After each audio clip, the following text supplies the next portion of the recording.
Merci. Monsieur Zemani. Monsieur le Premier vice-président, Monsieur le vice-président, mes chers collègues. Il est certain que chaque collectivité doit prendre ses responsabilités en matière de sécurité sur les compétences dont elle a la charge. Car comme les solidarités, la sécurité des biens et des personnes est l'autre jambe indispensable si notre société veut se tenir en équilibre et avancer. Nous saluons le travail de la région, en continuité avec l'action débutée par les précédents exécutifs de déploiement d'outils d'amélioration de la sécurité dans les transports ferroviaires. Il s'agit d'une responsabilité dont nous devons nous montrer à la hauteur. Pour autant, sur le fond, nous regrettons l'approche un peu monocolore, voire mousseuse, du nouvel exécutif régional en matière de sécurité. Tout est mis sur la vidéosurveillance et l'installation de caméras, ce qui permet essentiellement d'identifier les auteurs d'actes de délinquance et de les interpeller. Pour autant, l'idéal resterait que les actes ne soient pas commis, et on le sait, la portée préventive de la vidéosurveillance reste limitée. Ainsi, le travail sur la sécurité dans les transports doit intégrer d'autres éléments.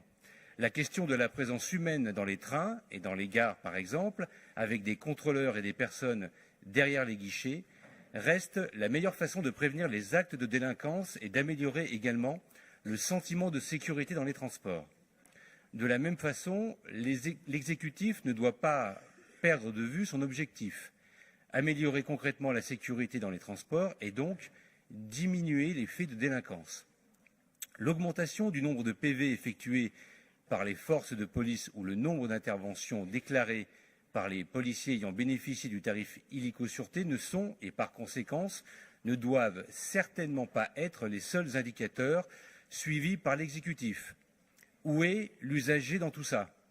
Les dispositifs mis en place depuis le début du mandat ont-ils eu un effet réel sur le nombre d'actes de délinquance commis dans les trains et dans les gares? Vous êtes par ailleurs pris à votre propre piège sur la gratuité des TER aux policiers municipaux. Quid de la demande des pompiers de bénéficier de cette demande? Ne sont-ils pas tout aussi légitimes compte tenu de leur savoir-faire en matière de sécurité des personnes et de gestes de premier secours? C'était le sens de l'amendement que nous avions déposé lors de la création de ce tarif. D'autres professions peuvent contribuer à la sécurité des usagers des transports. Pourquoi ouvrir la gratuité à une partie d'entre eux et pas aux autres? C'est injuste et n'a pas beaucoup de sens.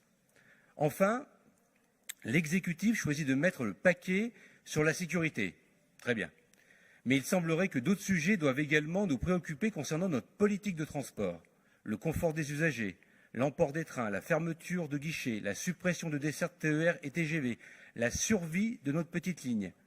Depuis le vote de la convention TER, il y a un an, et depuis le plan de sauvetage des petites lignes, dont la décision modificative indique que la participation de l'État met en péril les ambitions de la région, on ne parle plus de services aux usagers et de l'aménagement du territoire par le train.